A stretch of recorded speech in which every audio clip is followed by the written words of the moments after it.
Welcome to the EPIC podcast miniseries in anticipation of the upcoming 2022 EPIC conference in Amsterdam from October 9th through the 12th. I'm your host, Matt Artz, and in this miniseries, we will explore the conference theme of resilience and other salient questions about the practice of ethnography and what it means to build a community.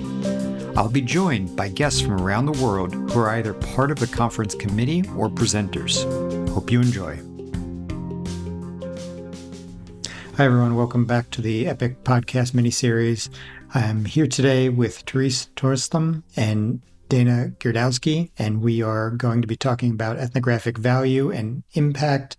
And, what does that mean? How do we create it and demonstrate it? And this is in the context of Therese being on the case study committee and Dana being a case study presenter. So we're going to get kind of two different perspectives on how we demonstrate ethnographic value. And again, kind of what are we looking for in that when putting together, say, a case study, group of case studies at a conference. And so both Therese and Dana are UX researchers and have an interest in inclusive design. So we may touch on that as well. But before we get too ahead of ourselves, Therese, you want to maybe introduce yourself? Of course, and thank you so much for having me. Well, I actually have a background within anthropology, and I see myself as a user researcher slash UXer perhaps, but mostly working within user research. And I've been doing that for the last 10 years within the hearing aid industry, within the startup community, having a business of my own. And then for the last 4 years, I've been working at the public platform in Denmark called health.dk, where citizens and healthcare professionals can access health data. And Dana? Hey, thanks everyone for having me. It's really great to be here. I am a senior manager in UXD user research at Lenovo. In that role, I lead initiatives and support my team of researchers on cross-functional projects related to hardware, software, innovation, and emerging design, and also do a lot of work with Lenovo's Product Diversity Office. I'm a trained qualitative researcher, and I'm really passionate about accessibility, so really excited to talk today about that. And before I worked in big tech, I worked in nonprofit research and higher education, IT. And before that, spent a number of years in academia, teaching, studying user experiences with technology and learning spaces, which is really where my interest in accessibility all started. So thanks for having me. Thanks. And Dana, would you mind maybe just continuing and letting us know how you got interested or involved in the EPIC community?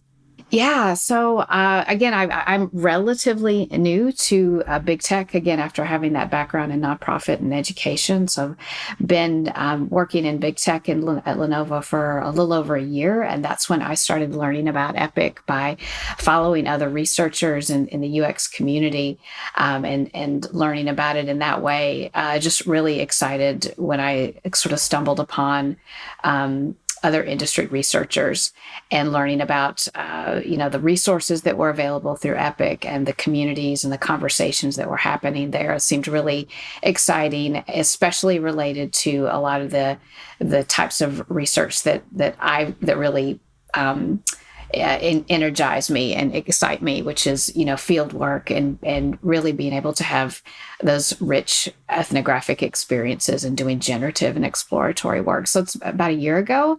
And that's when I started following what was happening with the EPIC conference and finally getting back together in person.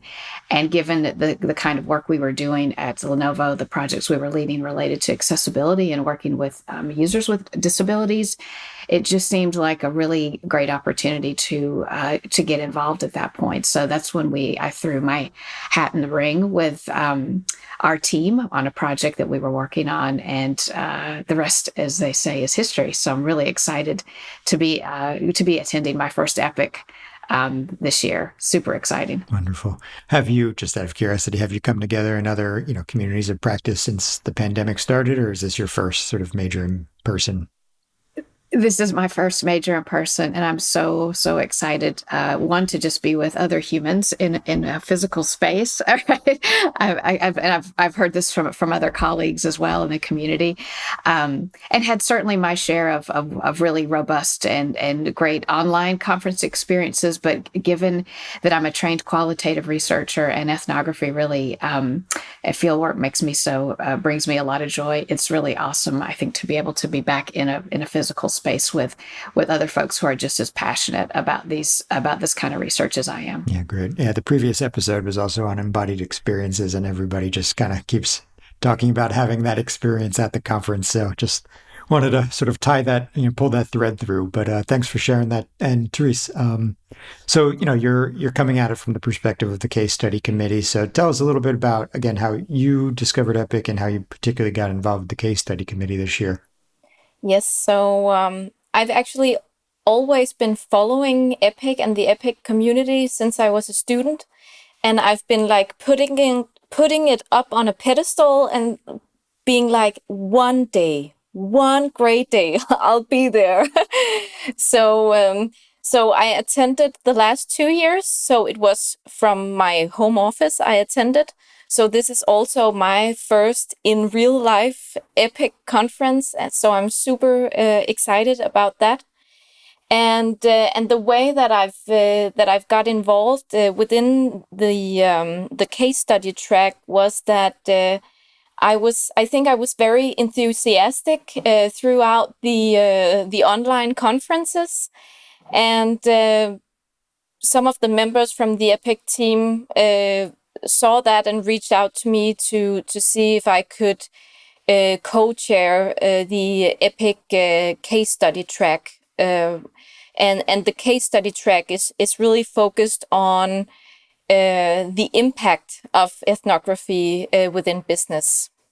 You talk about the impact there, right? So you use this word, and I used it in the opening. So what do you think that means for you, or maybe broader, if you could speak about what you're looking for as part of being, on the committee? Well, I think there are many different levels of impact. There's like impact on, like, for the individual, for instance, an organization, and there is like a societal impact. So there's like many different levels where you can see that that with ethnographic methods and an ethnographic mindset, you can create change and an impact within a society, within an organization, or on a more individual level. Great. And Dana, I want to just turn that over to you. What do you see as, the value or impact? How do you view that, and how did you approach that in the case study you put together? Yeah, our case study is related to learning more about the experiences of individuals who are deaf and hard of hearing, and what their sort of day-to-day experiences are like using their technology. And we saw a real opportunity to learn from those users, particularly those individuals with disabilities writ large have been left out of a lot of those conversations. And so it was really important to us to try to capture what those lived experiences were like, so that one, that we could have an impact on outcomes with our products, right? How could we apply what we learned to make those experiences better for those users? And then when we think about accessibility, that improves experiences generally for all users, right? So starting there. And then we also saw another opportunity as well to have an impact internally within our organization, to take advantage of this opportunity to make our research design and operations and practices more inclusive. So we saw it very much as twofold, right? That the larger impact that we could, hopefully have for users, for end users, but also, how can we learn about these communities? What do we recognize we didn't know what we didn't know. So going into that research design, really trying to do our homework and educating ourselves, and then learning from the participants in our study so that we could then apply those learnings to future research projects to make them more inclusive and equitable for future projects that we're doing. So building on that and what Teresa had said about the value for individuals, organizations, and society at large, there certainly is a lot of value in the work that you're doing and a lot of impact on those groups. But it's still sometimes, I think many of us find ourselves in organizations that don't always appreciate that type of value when we communicate it, maybe in that language. They're looking, often there's kind of a quant bias, we know, right? And there's maybe various things certain people are looking for. So how have you been navigating that in Lenovo? And maybe you're lucky in that Lenovo is just very, very interested and open to this work. But have you come across, any individuals or anything that you would maybe share of how you're really helping others see that value? At least I would say maybe others who initially don't see it. Yeah, I will say that I feel really fortunate to be at Lenovo, given the company's commitment to DEI issues. Particularly, I mentioned before the Product Diversity Office, and that particular initiative has a diversity by design review process, right? So products are validated for inclusive design by experts that are really ensuring the usability for a diverse customer base. So I feel really supported in the work that I do there.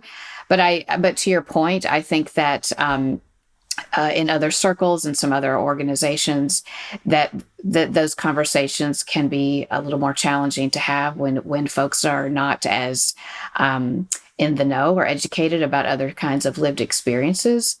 And one of the things that we see is with opportunities like this with EPIC and with other sort of outward-facing opportunities is to share that work, because we feel like at Lenovo, that's something that we're very committed to doing there. And then when we share the work that we're doing, how that improves experiences, we hope, for other folks, so other researchers can take our learnings and apply that, and hopefully we can create products that are more accessible for all users. I think one of the things, the value as well that I find particularly powerful with ethnography is hearing the perspective of the user. And one of the things we've been doing a lot internally at Lenovo with sharing of our data is sharing out the video.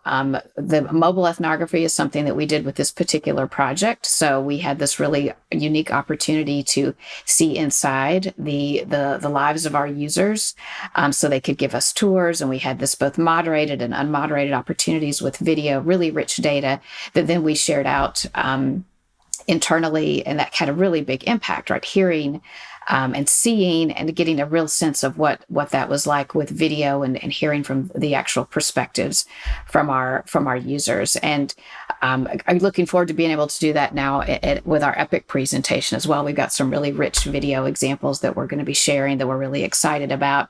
Again, hoping to then share out what we learned so that other researchers and other organizations, businesses, can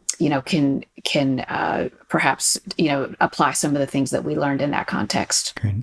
And so, Teresa, to maybe now flip that to you, without giving away like the secret sauce of EPIC, if you will, what are you looking for when you receive a case study? Or how are you looking for somebody to convey that value?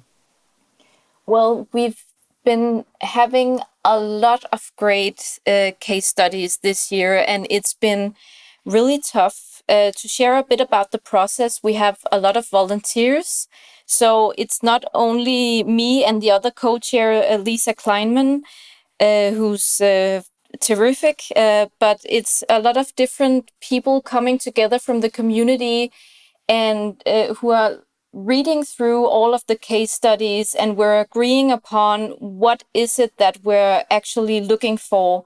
Because even though that what we focus on is like business impact and how is ethnography used within the business, this can turn out in so many ways. And most of us are very used to working with ethnography and using different kinds of qualitative methods, both online, digital, but also analog methods. So it's kind of to see how using those methods and tools actually shapes an organization or shapes products that creates true impact. Like seeing, for instance, with Dana's case, we actually see a business that focuses on the potentials of people that have been perhaps overlooked previously. So looking into diversity and looking into digital inclusion, seeing the business opportunities, but also seeing how a business can actually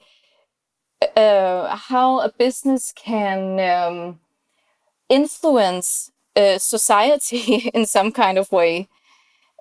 So it's both on scales like that, where it's actually quite large scale, but we've also been looking into case studies with a smaller impact, but still a very important impact, but also where different kinds of tools and creativity has been used in different kinds of ways that also inspires us as researchers and ethnographers. And seeing as you've been following, following EPIC for a few years now and part of the committee, have you seen, any trends, I guess I could say, maybe that would help presenters when they're actually presenting case studies at the conference itself? Anything that really stands out to you that has been a success over the past few years? That's a good question, because I think that there's been so many different ways that the participants of EPIC have been inspiring us and been doing things to inspire. So one of the things that I've taken with me and that I've used in my own work is the great one-liners. For example, one participant last year, or one of the presenters last year, she had this one-liner with saying sorry, I'm just going to take that again. One of the presenters last year shared with us that persistence beats resistance. And that really inspired me personally within my own organization and how to follow a research project out. And so, Dana, have you already put together your presentation for this year? And, are you taking any kind of novel approaches? Yes, we have. We're working on it. I also note as well with our case study is actually a partnership with, speaking to what Therese was talking about with, with businesses and having that impact, is a partnership with mobile ethnography platform, the D-Scout. So I have, this was also a really, I think, inspiring opportunity to see two businesses coming together, working towards, like you said, having that impact. So along with my co-authors, Karen Eisenhower of D-Scout and Peggy He of Lenovo, we've been working on that. We have the case study and working as well on our presentation. We're going to be talking about some of the key needs of the deaf and hard of hearing community. For example, the need for improved captions, the need for better compatibility with their hearing assistive technologies, and I'd say for our in-person presentation, we really want to be focusing on our key learnings on designing more inclusive research, really to include the perspectives of those individuals, as Teresa said, who have historically been left out of those kinds of conversations. So we'll be talking about research design and operations, working with individuals who use American Sign Language, how the thorny things we had to think through in terms of doing this in an online environment, but also the benefits of a mobile forward research design and how that really worked for us. And then really, educating ourselves as well to learn about the nuances of the deaf and hard of hearing community. There's one size does not fit all. When there's a saying in the disability community, when you've met one person with a disability, you've met one person with a disability, right? So again, the value here of an ethnographic approach really helped us tease out that nuanced data to understand that one size fits one, in these contexts. And we thought, we're really excited to be talking about how the ethnographic approach really was suited for capturing those individual stories. And, there's going to be people who listen to this, but aren't going to, for many reasons, attend. And so would you mind sharing a little bit, just a little bit more on that? You said, you did some, you obviously you use sort of digital tools to be a little sort of creative from a methods perspective. So I'd be curious just to hear a little bit more what you did there. And then also if you'd be willing to maybe give a summary of your findings. Yeah, sure. We talked, regarding our methods, we used the DSCOUT platform, which will, when the case study is published, there'll be a real deep dive into that. But that was particularly helpful for reaching, a hard to reach sample, right, of individuals. So we're able to do that at scale with DSCOUT, which was really helpful. A recruitment can be a real challenge, I think in general, but when we're talking about trying to reach individuals, who have some very specific disabilities that we've learned over the course of doing this kind of research, both with the visually impaired community, with individuals who have limitations with mobility, that's a real challenge. So that was really useful to be able to reach, to reach them at scale, and also reach them so they are, being able to collect that data within, the safety of their own homes. We're doing this in a pandemic environment, right? So that was really helpful. Also thinking about providing accommodations, we had to think through, okay, now we have to offer options. Instead of recording a video, maybe the participant would prefer to write if they don't vocalize, or if they're going to record a video, we're going to encourage them, if sign language is their first language, to sign their responses. And then the added things that we had to think about on our end from a research operations perspective on having our videos translated, working with an interpreter when we're doing live moderated interviews.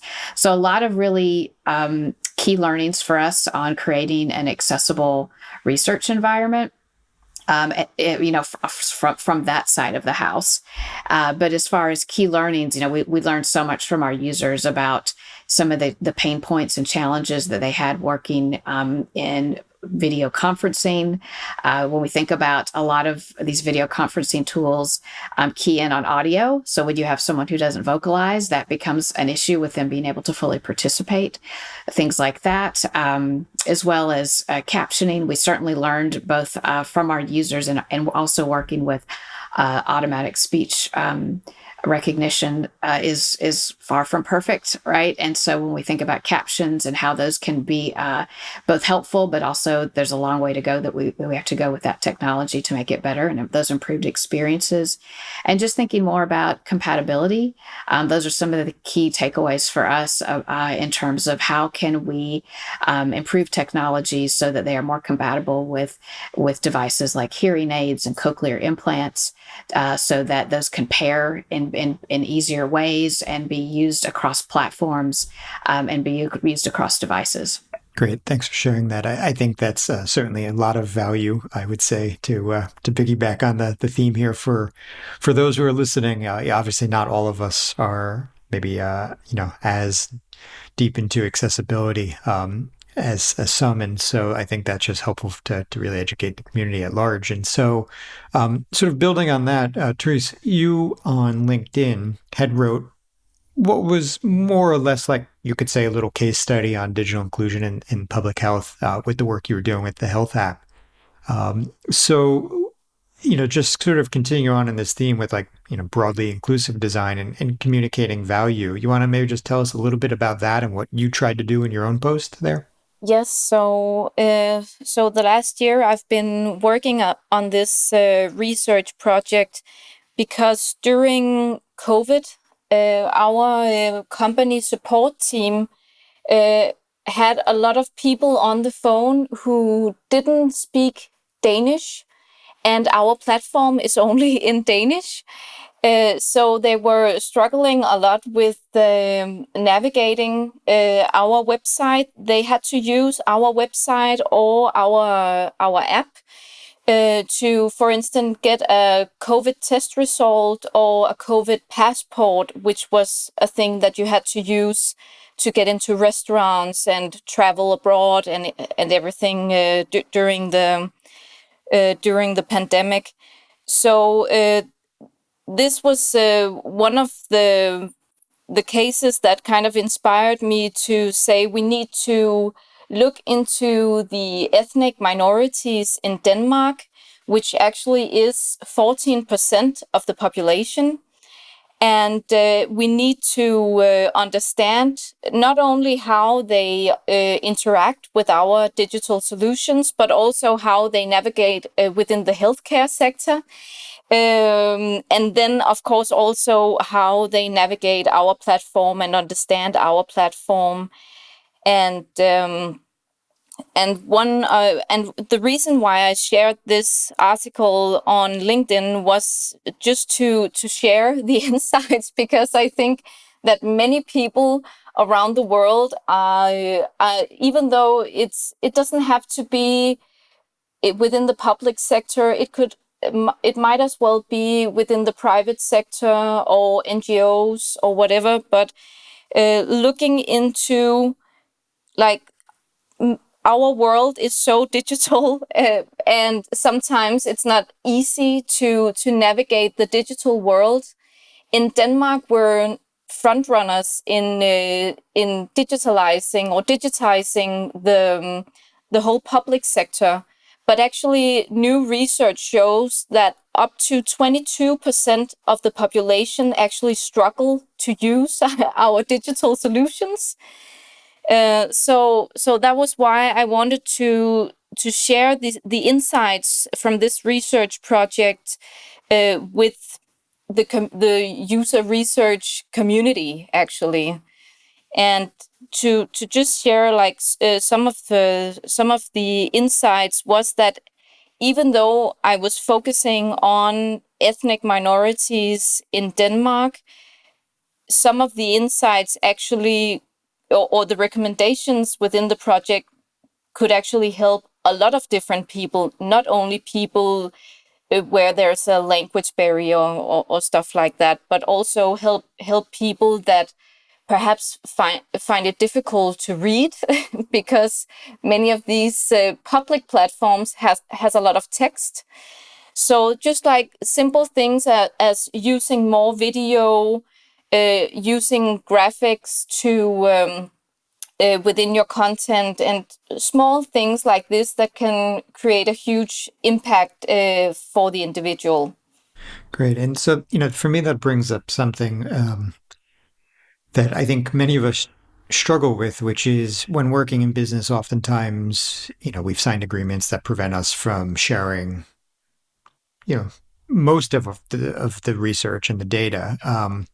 And so I guess this could go to either of you. I mean, Dana, did you have any of these struggles? And if so, how did you work around it? Or alternately, Therese, were you maybe helping to coach anybody that was accepted in trying to work around this problem of, what can I reveal versus what do I have to keep under the NDA? Matt, you're right. There's certain things that we we don't talk about until products go to market. So, we had to think about,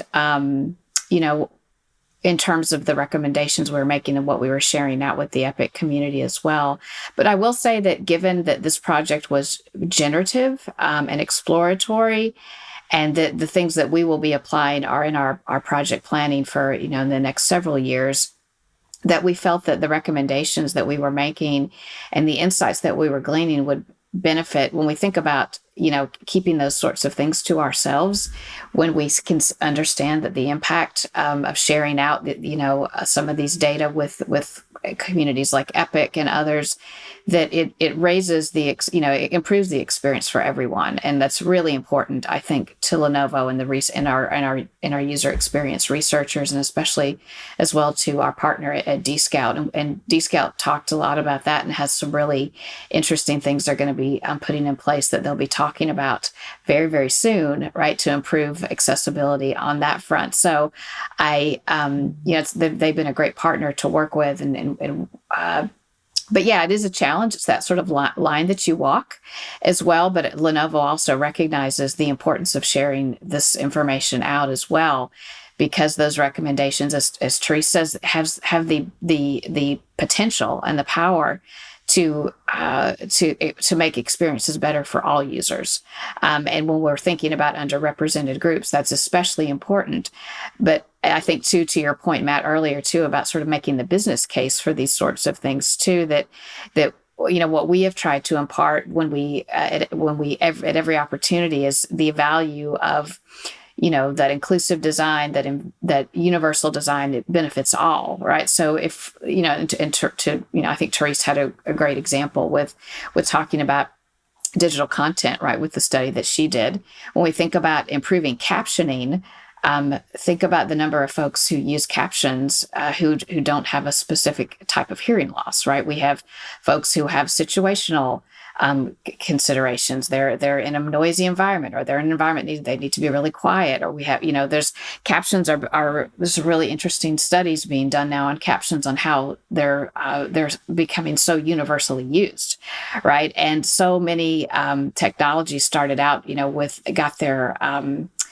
got their start with a particular use case in the disability community that we are all benefiting from now today. It's sort of that curb cut effect that's discussed a lot in disability accessibility research and communities.